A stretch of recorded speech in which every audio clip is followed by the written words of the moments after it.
আসসালামু আলাইকুম। সবাই কেমন আছেন? আশা করি সবাই ভালো আছেন। আসলে অনেকদিন যাবৎ নতুন কোনো টপিক আসছে না। তো আজকে একটি নতুন টপিক নিয়ে আসলাম। আপনারা দেখতে পাচ্ছেন Redmi Note 13 Pro Plus এটির বক্সে মূলত একটি ফোন এসেছে। আর এই ফোনটি পাঠিয়েছেন ঢাকা থেকে রিয়াদ ভাই। উনি কিন্তু ঢাকা ফার্মগেট থেকে পাঠিয়েছেন ফোনটি। আর ঢাকা থেকে অনেক ফোনই আসে। বিশেষ করে রিয়াদ ভাই কিন্তু এর আগেও আমার কাছে ওনার একটি personal phone Pixel 5a 5G ফোনটি পাঠিয়েছিলেন। এবং সেই ফোনটি রিপেয়ার করে নিয়েছেন, ভালোভাবে ইউজ করতে পারছেন, যে কারণে উনি এই ফোনটি ওনার ছোট ভাইয়ের ফোন। মূলত এই ফোনটিতে যে সমস্যাটি হয়, ফোনটি হ্যাং হয়ে রিস্টার্ট করে বা বন্ধ হয়ে যায় এবং কি আবার চালু হয়, আবার এরকম হয়। তো আমি চেষ্টা করব এই হ্যাঙ্গিং মুভমেন্টটি দেখার জন্য এবং কি আপনাদের দেখানোর জন্য। আমি ইউজ করতে থাকবো, দেখি কখন হ্যাং হয় এবং কি সমস্যাটি অ্যাকচুয়ালি কি সমস্যা হয়। সমস্যাটি আমি খুঁজে না পেলে আমি কিন্তু সমাধানের পথে যেতে পারবো না। দেখুন, উনি অনেক বিশ্বাস নিয়ে ফোনটি পাঠিয়েছেন, নিজের ফোন না, তারপরেও অন্যজনের ফোনটি পাঠিয়েছেন। কারণ হচ্ছে যে উনি আমার কাছ থেকে গুগল পিক্সেল 5a 5G ফোনটি রিপেয়ার করে নিয়েছেন ঢাকা থেকে। ওনার কিন্তু ভালো লেগেছে বিদায়ী কিন্তু উনি আমার ছোট ভাইয়ের ফোনটি পাঠিয়েছেন। অন্যের ফোন আরেকজনের কাছে রিপেয়ার করতে দেওয়া নিজে আহ, আসলে কতটুকু পাওয়া, এটাই আমার জন্য আমি মনে করি অনেক বড় পাওয়া। কারণ হচ্ছে যে আমি প্রতিনিয়ত চেষ্টা করি খুব আন্তরিকতার সাথে কাজ করার এবং কি প্রবলেমের সলিউশন করার।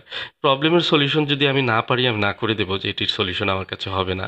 বাট আমি চেষ্টা করব যে সঠিক জিনিসটি তুলে ধরার। ঠিক আছে?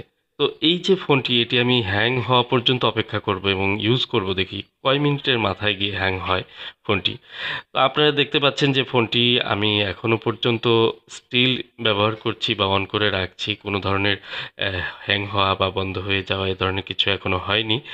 তো রিয়াদ ভাই মূলত আহ, এর আগে যে ফোনটি পাঠিয়েছিলেন সেই ফোনটি ডেড মোডে ছিল, কিন্তু এই ফোনটি কিন্তু রানিং একটি ফোন।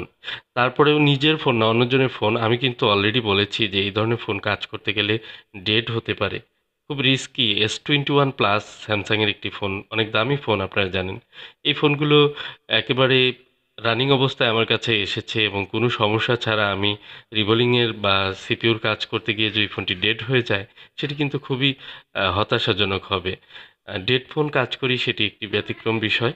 তো আমি চেষ্টা করব এই ফোনটির হ্যাং হওয়া পর্যন্ত অপেক্ষা করা এবং অলরেডি কিন্তু বেশ কিছুক্ষণ ইউজ করার পরেও যখন হ্যাং হয়নি, হুট করে দেখলাম হ্যাং হয়ে যাচ্ছে এবং হ্যাং হয়ে দেখুন এই যে আটকে আছে এবং উপরে ঝিরঝির বা একটি স্টেপ পড়ে গেছে উপরের দিকে, দেখুন এই যে এই জায়গায়। তো এটি একদম আটকে গেছে, ফ্রিজ হয়ে গেছে। তো এই যে ফ্রিজিং মুড বা এই কন্ডিশনটির জন্যই কিন্তু মূলত পাঠিয়েছেন আমার কাছে। এ এবং দেখুন এই যে স্ক্রিন একদম ব্ল্যাক হয়ে অফ হয়ে গেল। আমি চার্জে লাগিয়ে দেখছি, তো চার্জিং অবস্থায়ও কিছু দেখাচ্ছে না এবং ফোনটি মেবি এই যে দেখুন অন হয়েছে।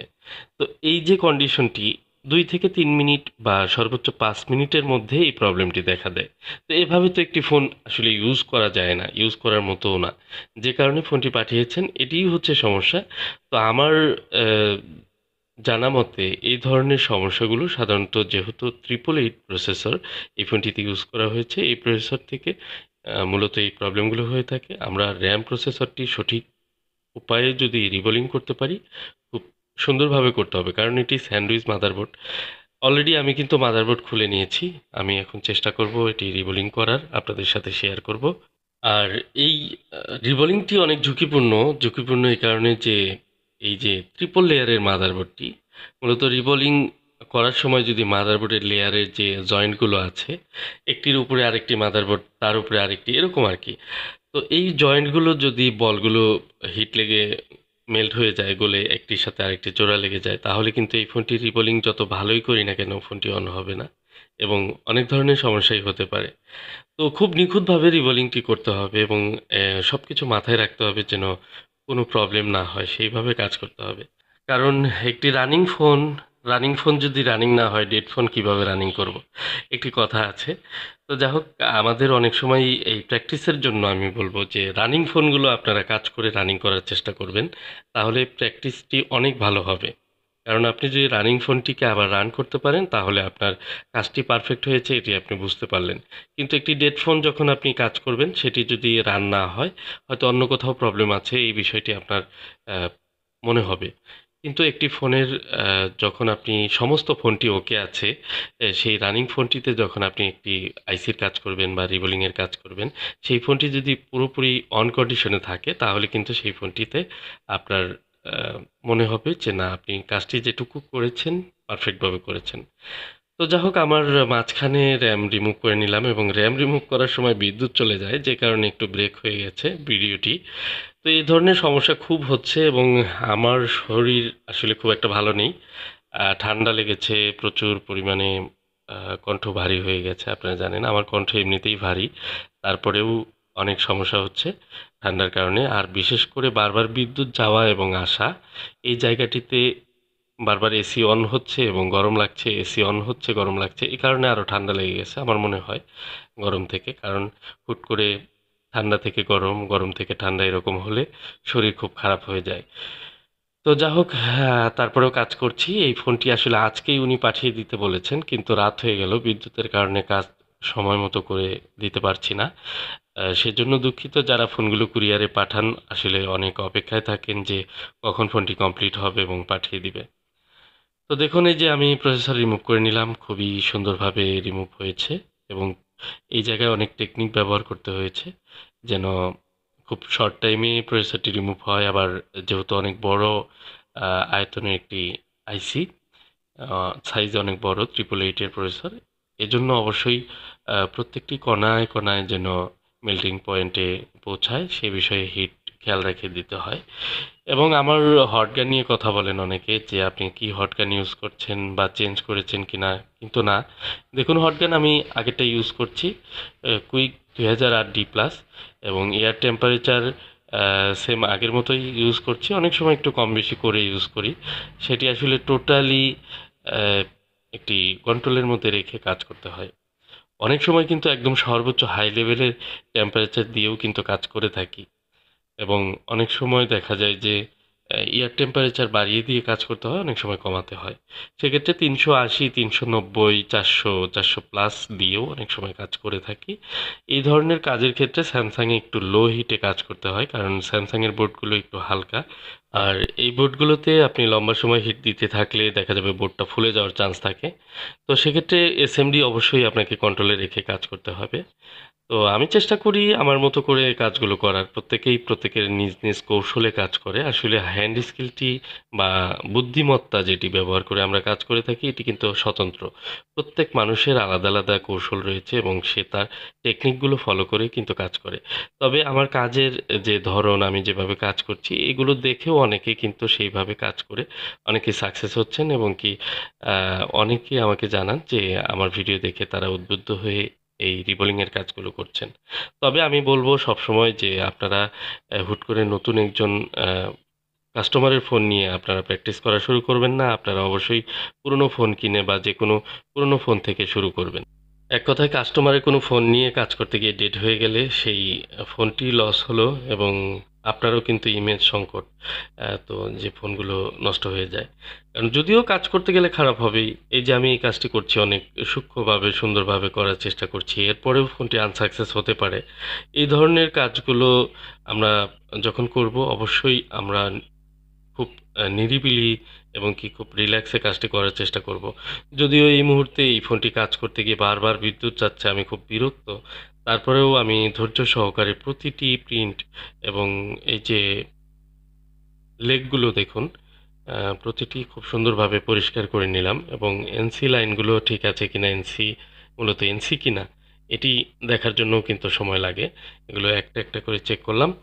তো এবার আমি মেন প্রসেসরটি ক্লিন করব। আর প্রসেসর ক্লিন করার সময় দেখুন এই কাজটিকে আমি সময় হয়তো অনেক কমিয়ে আনতে পারবো। আপনারা আমার একটি কাজ লক্ষ্য করবেন যে আমি যে ফোনগুলোর যে প্রসেসরগুলো কাজ করি, এই প্রসেসরের মাঝখানে যে ক্যাপগুলো থাকে মানে ক্যাপাসিটরগুলো থাকে, এগুলো কিন্তু আমি রেখে কাজ করার চেষ্টা করি। এটি হচ্ছে আমার কৌশল। আমি আমার একটু সময় বেশি লাগলেও আমি খুব ধীরে সুস্থে প্রসেসরগুলো ক্লিন করি। আর যদি আমি এই ক্যাপগুলো ফেলে দিয়ে ক্লিন করি তাহলে কিন্তু আমার অনেক কম সময় লাগবে এই প্রসেসরটি রিমুভ করতে, ক্লিন করতে, এবং কি আমি খুব দ্রুত এটিকে পরিষ্কার করে আমি কিন্তু রিবোলিং করে লাগিয়ে দিতে পারবো। সেক্ষেত্রে সময় বাঁচানোর জন্য কাজের যে কোয়ালিটি সেটি কিন্তু খারাপ হয়ে যাবে। আর এই ক্যাপাসিটরগুলো প্রসেসরের নিচে অ্যাকচুয়ালি আছে কি নাই এটি কিন্তু সাধারণ কাস্টমাররা কেউই বুঝবে না। এটি কিন্তু খুব সহজ বিষয়। আর ক্যাপগুলো না থাকলে যে ফোনগুলো চলবে না এমনও কিন্তু না।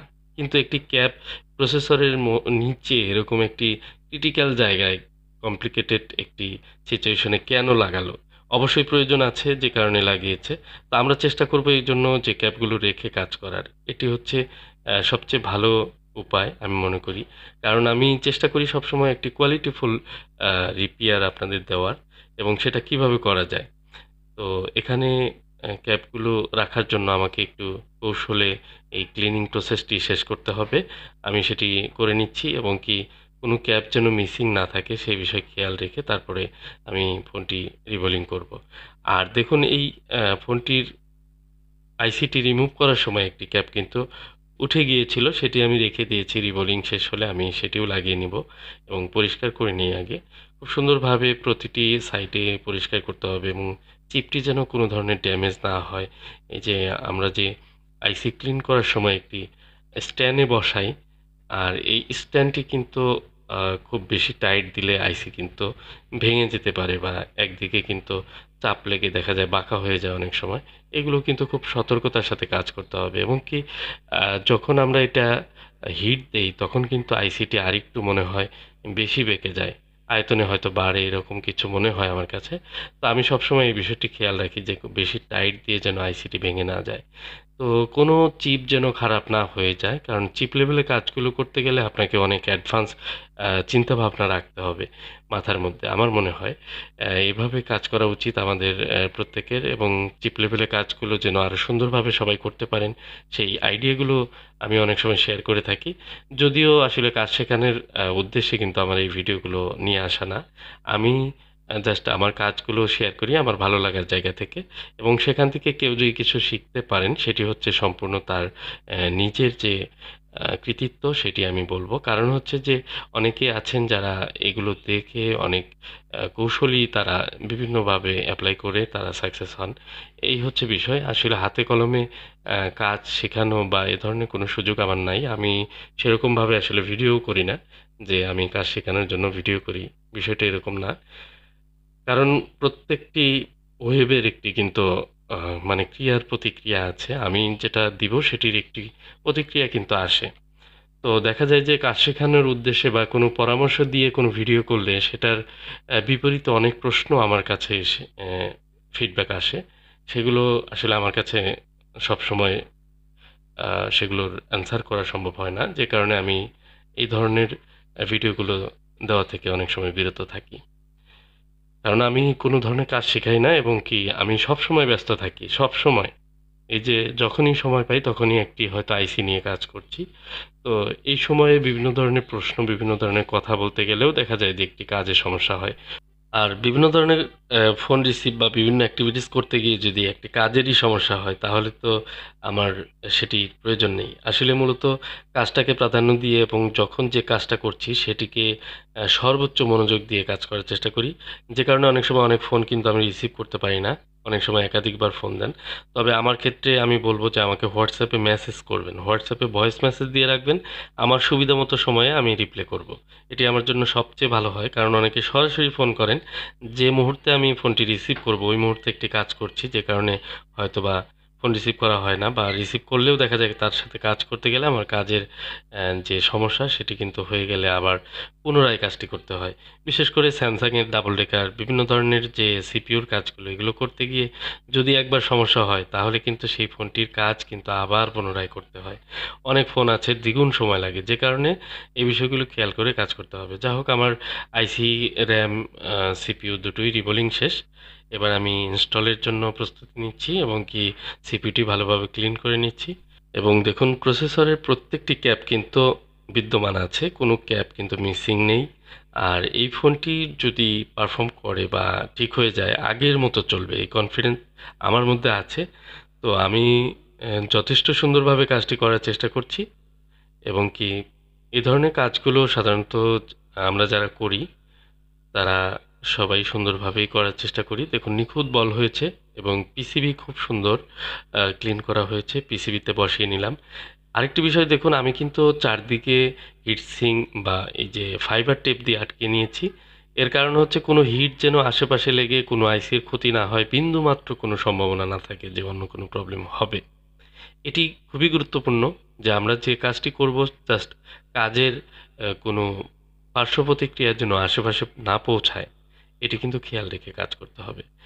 তো আমি এই বিষয়টি সবসময় গুরুত্ব দেওয়ার চেষ্টা করি এবং যেখানে যেটি প্রয়োজন সেটি অ্যাপ্লাই করতেই হবে। তো S21 প্লাস এবং কি S23 প্লাস এবং S20 অনেক ধরনের মডেলের এই 888 প্রসেসরগুলো প্রবলেম হতে পারে। সেক্ষেত্রে আপনার প্রসেসর প্রবলেম কিনা সেটি আইডেন্টিফাই করতে হবে প্রথমে এবং কী ধরনের সমস্যা, তারপর হচ্ছে আমাদের এই রিবোলিংয়ের কাজ করতে হবে। এখন আপনি গ্রিন লাইন সমস্যার জন্য যদি সিপিইউ রিবোলিং করেন তাহলে কিন্তু সেটি সলভ হবে না। অনেকে আমাকে এই ধরনের মেসেজ দেন, ফোন দেন যে ভাই আমার তো ডিসপ্লেতে গ্রিন লাইন আসছে, আপনি কি সিপিইউটা রিবোলিং করে দিবেন, বা আপডেট হয়েছে, আপডেটের পরে এই সমস্যা হয়েছে। তো আসলে দেখুন, সমস্যা আমরা না বুঝে অনেক সময় কাজ করার কারণে অনেক সমস্যার সমাধান কিন্তু আমরা পাই না। তো আমি র্যাম রিবোলিং করে নিয়েছি, র্যামটাও ইনস্টল করে নেব এবং খুবই সূক্ষ্মভাবে এই কাজটি করতে হবে। আর রিবোলিংয়ের পর ফোনটি পারফেক্টভাবে চলবে কিনা বা অন হবে কিনা এই বিষয়টি অবশ্যই কৌতূহল সবার কাছেই। আশা করি ভিডিওটি এ পর্যন্ত যারা দেখেছেন অনেক এনজয় করেছেন এবং ভিডিও দেখে আপনার কোনো মতামত থাকলে সেটি কিন্তু কমেন্টে জানাতে পারেন। আর ভালো লাগলে অবশ্যই একটি লাইক করবেন এবং সবার সাথে শেয়ার করে রাখবেন। বিশেষ করে স্যামসাংয়ের বা S21 এ ধরনের দামি দামি যে ফোনগুলো আছে এগুলো কিন্তু হুটহাট করে কোথাও দেখালে হয়তো একটু হিট দিয়ে দিল বা কোনো কিছু করলো, দু একদিন ভালো চলার পরে আবার প্রবলেম হলো, এগুলো কিন্তু পার্মানেন্ট সলিউশন না। বা এই রিবোলিংয়ের কাজ করতে গিয়ে অনেক ফোন ডেড হয়ে যায়, এটিও কিন্তু খেয়াল রাখতে হবে। তো আপনারা সবার সাথে শেয়ার করে অ্যাকচুয়াল প্রবলেমটি কীভাবে সলিউশন করা যায় এবং নিখুঁতভাবে কীভাবে কাজ করা যায় এই বিষয়গুলো জানার জন্য ভিডিও শেয়ার করে রাখলে অবশ্যই আপনাদের বা অন্য সবারই হেল্প হবে। তো আমার রিবোলিং এবং ইনস্টলমেন্ট শেষ। আমি খুব সুন্দরভাবে চেষ্টা করছি কাজটি সম্পূর্ণ করার এবং একটি গুঁড়ো বল, সেটি শোল্ডারিং বল, সেটি বের করে নিলাম। এবার আমি যে ফাইবার টেপগুলো সেগুলো খুলে নিচ্ছি, কারণ দেখুন ফাইবার টেপ দেওয়ার কারণে হিটগুলো আশেপাশে পৌঁছাবে না এবং সেটি মাদারবোর্ডের লেয়ারটি সেটি অক্ষত রাখবে এবং ভালোভাবে সেটি একটি সাপোর্ট পাবে। তো আমি ফোনটি অন করার চেষ্টা করব দেরি না করে, কারণ দেখুন অনেক রাত্রি হয়ে গেছে। তো কাজটি আমি সম্পূর্ণ হয়েছে কিনা সেটি দেখার জন্য জাস্ট ফোনটি অন করব। তো চার্জে লাগিয়ে দিলাম। আলহামদুলিল্লাহ, দেখুন চার্জিংয়ের লোগো কিন্তু চলে আসছে এবং খুবই ভালো লাগলো যে আমার কাজটি আশা করি সম্পূর্ণ হয়েছে। এবার যে প্রবলেমটি হতো হ্যাঙ্গিং প্রবলেম, এগুলো তো একদম চিরতরে বিদায় নেবে ইনশাল্লাহ আশা করি। তারপরে আমরা পরবর্তীতে জানতে পারবো এবং পুরোপুরি চেক করব এবং যার ফোন উনি হয়তো ইউজ করে হাতে পেয়ে কমেন্ট করে জানাবেন এই ভিডিওতে কেমন হয়েছে তার রিপেয়ার এবং ফোনটি ঠিকঠাক মতো চলছে কিনা, আগের চেয়ে পারফরমেন্স কেমন, ভালো মন্দ সব মিলিয়ে একটি কমেন্টের মাধ্যমে হয়তো আমরা জানতে পারবো। আমরা আশা করি, অনেক ভিডিওই শেয়ার করি হয়তো যার ফোন তিনি সেভাবে কিন্তু কোনো রিভিউ দেন না। আমি রিভিউ চাই না, কারণ আমি মনে করি যে দেখুন এই ফোনটি যিনি পাঠিয়েছে রিয়াদ ভাই, উনি কিন্তু ঢাকায় থাকে, ঢাকার মিরপুর 14-তে উনি হয়তোবা ক্যান্টনমেন্টের ওইদিকে ওনার বাসা। তো উনি চাইলেই কিন্তু মোতালেব প্লাজা বা মিরপুরেও তো অনেক শপ আছে এবং কি ঢাকাতে উনি অনেক জায়গায় দেখাতে পারতেন, কিন্তু তারপরেও উনি আমার সার্ভিস ভালো লেগেছে বিদায় কিন্তু পাঠিয়েছেন। তো অনেকেই এরকম আছে যারা একবার রিপেয়ার করে নিয়েছে বা সার্ভিস নিয়েছে, তারা কিন্তু নিজেদের বা পরিবারের অন্য কারো ফোন প্রবলেম হলে আমার কাছে পাঠান বা যোগাযোগ করেন।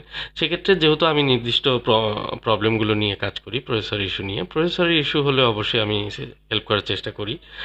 তো দেখুন ক্যামেরা প্রোটেক্ট করার জন্য আমি কিন্তু একটি টেপ লাগিয়ে নিয়েছি এবং কি এগুলো কাজ শেষ হলে পরবর্তীতে আমি রিমুভ করে দেব।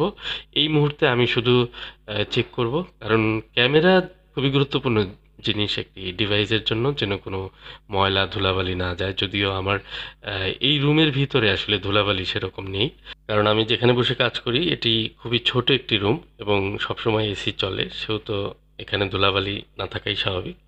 তারপরেও আমি কিন্তু প্রোটেক্ট করে কাজ করি, কারণ হাতের যে স্পর্শ সেটি লাগার কারণেও কিন্তু ক্যামেরা খারাপ হয়। যাই হোক, একটি ভালো ফোন, আশা করি যে রিপেয়ারটি যদি ভালো হয় তাহলে উনি পারফরমেন্স ভালো পাবেন। আর এই যে ভিতরে ইন্টারনাল কাজগুলো, এগুলো কিন্তু সবাই জানে না কিভাবে হচ্ছে। আপনার ফোনটি রিপেয়ার করে হাতে দিয়ে দিবে যে কোনো টেকনিশিয়ান ভাইয়ের কাছে নিয়ে গেলে। আপনি ভিতরে কিভাবে কি কাজ করা হয়েছে এই বিষয়গুলো কিন্তু জানবেন না। এটি হচ্ছে গুরুত্বপূর্ণ একটি বিষয়। টোটাল রিপেয়ারগুলো দেখলে আপনারা হয়তো বুঝতে পারবেন যে আমি কতটুকু স্ট্যান্ডার্ড এবং কি মেনটেন করে কাজ করি। যদি আরও পরামর্শ থাকে আপনারা কমেন্টে জানাবেন, আমি সেটাও চেষ্টা করব। সবচেয়ে বড় কথা হলো সবসময় খুব আন্তরিকতার সাথে প্রতিটি কাজ করার চেষ্টা করি। ফোন ঠিক হোক বা না হোক, আমি চেষ্টা করি আপনাদের জন্য নিজ থেকে। তবে আপনারা আমার জন্য চেষ্টা করবেন ফোনগুলো ফ্রেশ এবং ইনটেক কন্ডিশনে পাঠানোর। কারণ আপনারা অন্য জায়গায় দেখিয়ে যখন ফোনগুলোর কন্ডিশন খুব খারাপ হয়ে যায়, তখন অনেকেই পাঠাতে চান। আসলে সেই কন্ডিশনে ফোনটি রিপেয়ার করার মতো এবং কি সেই ফোনটি আদৌ কি ভালো চলবে কিনা বা রিপেয়ার হবে কিনা সেই বিষয়টি কিন্তু নিশ্চয়তা দেওয়া যায় না। তো দেখুন, এই ফোনটি পাঠিয়েছিলেন রিয়াদ ভাই একদম ইনটেক কন্ডিশনে, এবং উনি ওনার ছোট ভাইয়ের কাছ থেকে ফোনটি নিয়ে আমার কাছে পাঠিয়েছেন ওনার ফোন। ওনার ছোট ভাই খুব আগ্রহের সাথে অপেক্ষা করছে যে ফোনটি কখন রিপেয়ার করে ওনার হাতে পৌঁছাবে। আশা করি ফোনটি খুব শীঘ্রই পৌঁছে যাবে, এবং কি ভিডিওটি আপলোড হলে উনি হয়তো এই বিষয়টি মূল্যায়ন করবেন। তো ভিডিওটি কেমন লাগলো আপনারা আপনাদের মতামত জানাবেন। আমি ইউটিউবে রাখছি, কিছুক্ষণ ওয়েট করছি যে হ্যাং হচ্ছে কিনা সেটি দেখার জন্য, এবং কি আশা করি এই ফোনটিতে আর কোনো প্রবলেম করবে না। তো ভিডিওটি যদি ভালো লাগে অবশ্যই লাইক, কমেন্ট, শেয়ারের মাধ্যমে আপনারা আমার সঙ্গে থাকবেন। আর আমার অনেক পুরনো অডিয়েন্স আছে যাদেরকে আমি খুব মিস করি। আমি আসলে নিজে ব্যক্তিগতভাবে দুঃখিত যে আপনাদের সামনে সেভাবে আসতে পারছি না। প্রতিনিয়ত ভিডিও দেওয়া হচ্ছে না। তারপরেও যতটুক পারছি চেষ্টা করছি আপনাদের সামনে কিছু ভিডিও শেয়ার করার। যদি আপনাদের ভালো লাগে এবং আপনাদের অনুপ্রেরণা পেলে সামনে এগিয়ে যাব। আজকের মতো এ পর্যন্তই। আসসালামু আলাইকুম।